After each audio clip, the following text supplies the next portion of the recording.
जी हां, प्रदेश में एक और जेबीटी भर्ती मामला तूल पकड़ता जा रहा है। साल 2009 में मौजूदा हुड्डा सरकार के दौरान हुई इस भर्ती पर अब घोटाले के बादल मंडराने लगे हैं।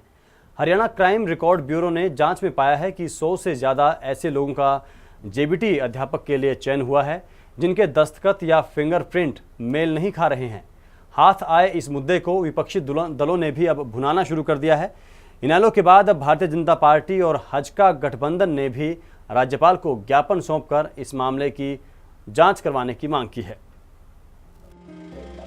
साल 1999 और 2000 के बाद अब लगता है एक बार फिर प्रदेश में जेबीटी भर्ती घोटाले का एक और जिन निकलने वाला है।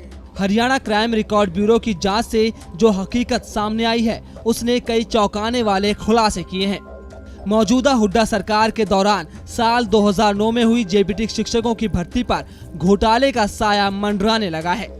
राज्य क्राइम रिकॉर्ड ब्यूरो की जांच के मुताबिक भर्ती के लिए परीक्षा देने वाले और चयनित हुए करीब 100 से ज्यादा शिक्षकों के दस्तखत और फिंगरप्रिंट्स मेल नहीं खा रहे हैं। इस मामले के सामने आते ही इस पर सियासत भी गरमाने लगी है। विपक्षी पार्टियों ने हुड्डा सरकार पर हमले तेज कर दिए हैं।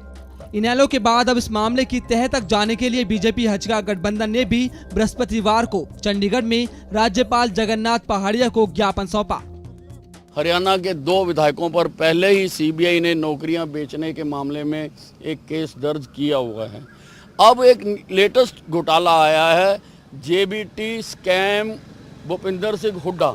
मैं इसलिए कह रहा हूं कि ये थोड़ा कन्फ्यूजन होता है कि जेबीटी स्कैम जो पहले हुआ है जहाँ ये वाला स्कैम, इसलिए ये क्योंकि 2009 में हुआ है जब भूपिंदर सिंह हुड्डा मुख्यमंत्री होते थे, इसलिए हम इसको जेबीटी स्कैम भूपिंदर सिंह हुड्डा कहते हैं। साल 2009 और 10 में 9000 के करीब जेबीटी शिक्षकों की भर्ती हुई थी। इनमें से हरियाणा क्राइम रिकॉर्ड ब्यूरो नौकरी करने वाले करीब 3000 शिक्षकों की ही जांच कर पाया है और उसमें जो खुलासा हुआ है उससे नौकरी करने वाले जेबीटी शिक्षकों में हड़कंप मच गया है और राज्य सरकार सख्ते में आ गई है। 2009 में हुई जेबीटी भर्ती पर हरियाणा के विपक्षी दल बेवजह सवाल नहीं उठा रहे हैं। ये सवाल उस दिन उठने शुरू हुए थे जिस दिन हरियाणा पुलिस की एक रिपोर्ट आई थी और रिपोर्ट में ये सामने आया था कि इस भर्ती में कुछ ना कुछ गड़बड़ ज़रूर हुई है। इन सवालों पर सरकार की चुप्पी और सवाल खड़े करती है और इन सवालों के जवाब क्या कभी मिल पाएंगे ये आने वाला वक्त बताएगा। कैमरामैन अशोक के साथ आदित्य चौधरी, एवन तहलका, चंडीगढ़। तो जेबीटी भर्ती से जुड़ा हुआ एक और मामला अब चर्चा में है। साल 2009 में जो जेबीटी अध्यापकों की भर्ती हुई थी उसमें जो उम्मीदवार सेलेक्ट हुए थे उनके फिंगरप्रिंट्स और दूसरी चीज़ें मैच नहीं कर रही हैं। हमारे चंडीगढ़ से ब्यूरो चीफ आदित्य चौधरी इस खबर पर चर्चा के लिए सीधे हमारे साथ जुड़ गए हैं। आदित्य, कौन कौन से वो पहलू हैं जो जांच के दायरे में हैं और जो उम्मीदवार चयन में आखिरकार नौकरी अब जो कर रहे हैं उनके कौन कौन से प्रमाण पत्र या उनकी ज़रूरी जो पहचान की चीज़ें हैं वो किस किस स्तर पर ली गई थी, परीक्षा के दौरान, साक्षात्कार के दौरान और फिर ज्वाइनिंग के दौरान, कब कब के ये दस्तावेज और दूसरे प्रमाण हैं जो ठीक तरीके से मैच नहीं कर रहे हैं? देखिए दीप, लगभग 9000 टीचर्स भर्ती किए थे हरियाणा सरकार ने और इस टीचर भर्ती पर आरोप लगाते हुए कुछ जो कैंडिडेट सक्सेसफुल नहीं हो पाए थे वो हाई कोर्ट चले गए थे।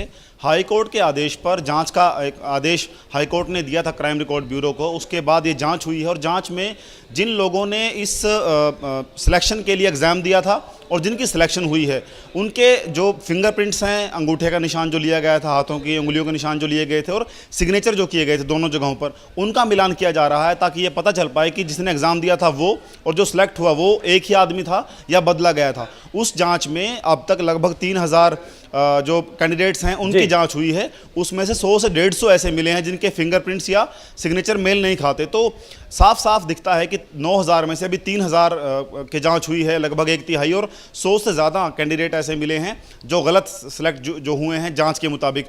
इसी वजह से आईएनएलडी, बीजेपी, हजका सब पार्टियां ये आरोप लगा रही हैं कि इस पूरे मामले में ज़्यादा गड़बड़ झाला हुआ है। सबकी जांच होनी चाहिए। जी आदित्य, आप बने रहिए, आपसे जानेंगे कि जो परीक्षार्थी हैं वो इस तरीके की परीक्षाओं के दौरान कौन से तरीकों का इस्तेमाल करते हैं और उसमें ये किसी की व्यक्तिगत गलती या कोई उसकी खुराफात हो सकती है या फिर इसमें कोई बड़ा गैंग या बड़े स्तर पर भी गड़बड़ी हुई होगी। राजनीतिक मायने क्या हैं इस पूरे मामले के? जो 3000 उम्मीदवारों की जांच हुई उनमें से 100 से ज़्यादा के मामले में गड़बड़ मिली है, इसके राजनीतिक मायने क्या हैं, ये जानने के लिए इंडियन नेशनल लोकदल के प्रदेश अध्यक्ष अशोक अरोड़ा से बात करते हैं जो फोन लाइन पर हमारे साथ जुड़ गए हैं।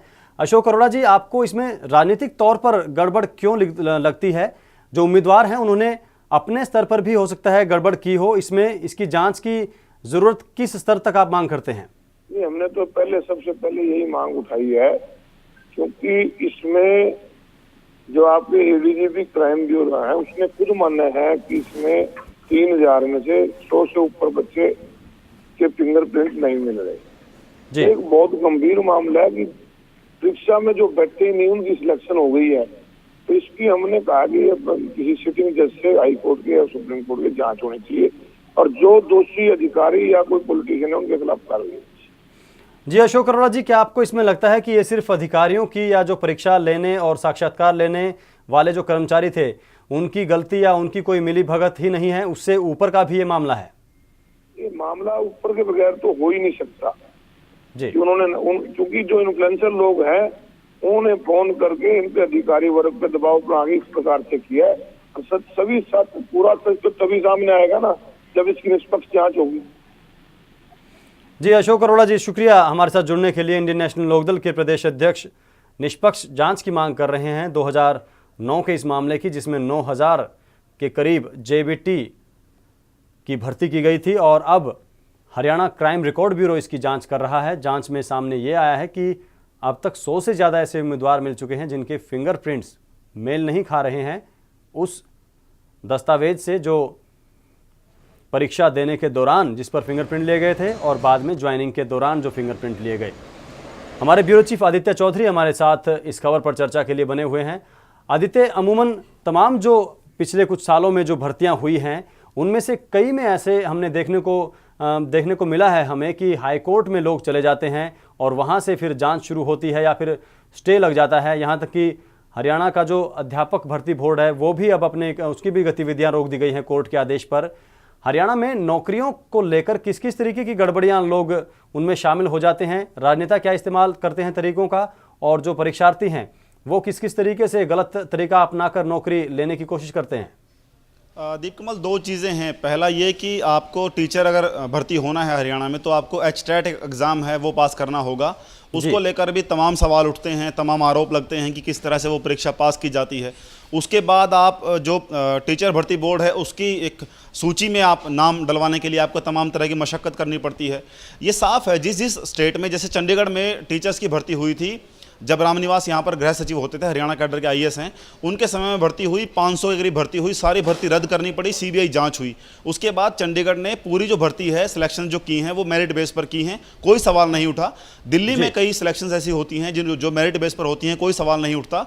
ये मांग हमेशा से पॉलिटिकल पार्टीज करती रही हैं, बेरोजगार लोग करते रहे हैं कि आप भर्तियाँ सिर्फ मेरिट बेस पर कीजिए ताकि सिलेक्शन में कोई भी गड़बड़ ना हो पाए। अगर इंटरव्यू किसी भी चीज़ में होगा तो गड़बड़ी के चांस बहुत ज़्यादा हो जाते हैं और हाई कोर्ट में सिर्फ उन्हीं नौकरियों को चुनौती दी जाती है जो इंटरव्यूज पे हों, रिटन टेस्ट पर हों, और जितनी भी नियुक्तियां इस तरह से होती हैं उन सबको सवाल उन पर खड़े होते हैं। ये आरोप लगते हैं कि पॉलिटिकल जो एक प्रेशर है उसमें पूरा देखने को मिला, जिसकी वजह से भर्ती को इन्फ्लुएंस किया गया, जाने पहचाने लोगों के नाम डाले गए। उसी तरह का ये मामला है। आरोप ये है कि जानकार लोगों को, चहेते लोगों को भर्ती कराया गया है और एग्जाम किसी और ने दिया, सेलेक्ट कोई और हुआ। तो इस पूरे मामले की जाँच की मांग अब की जा रही है।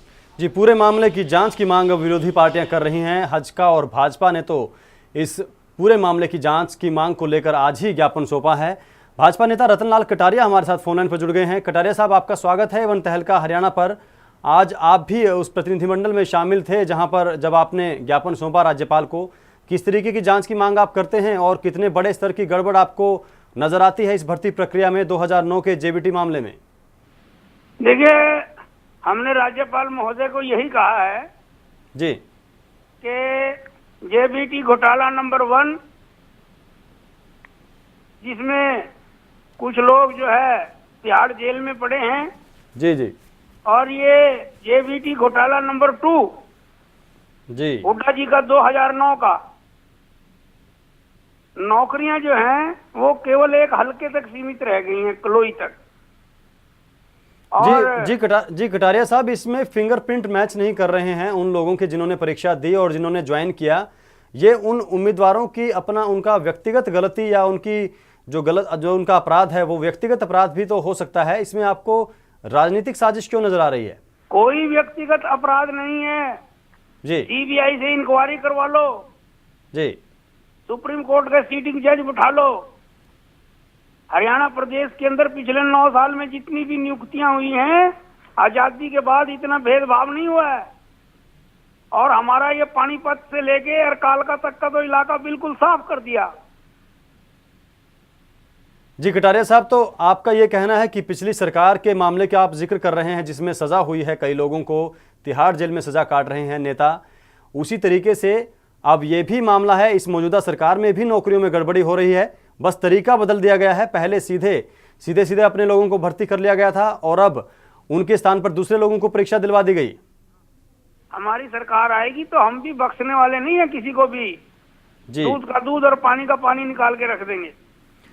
जी शुक्रिया रतनलाल कटारिया जी हमारे साथ जुड़ने के लिए। भारतीय जनता पार्टी के वरिष्ठ नेता पूर्व सांसद रतनलाल कटारिया कह रहे थे कि उनकी सरकार जब आएगी तो ऐसे मामलों की सख्ती से जांच करवाएंगे और आरोप लगा रहे थे कि प्रदेश में नौकरियों में बंदरबांट चल रही है, अलग अलग तरीकों से अपने चहेतों को सरकारी नौकरियां दिलवाई जा रही हैं।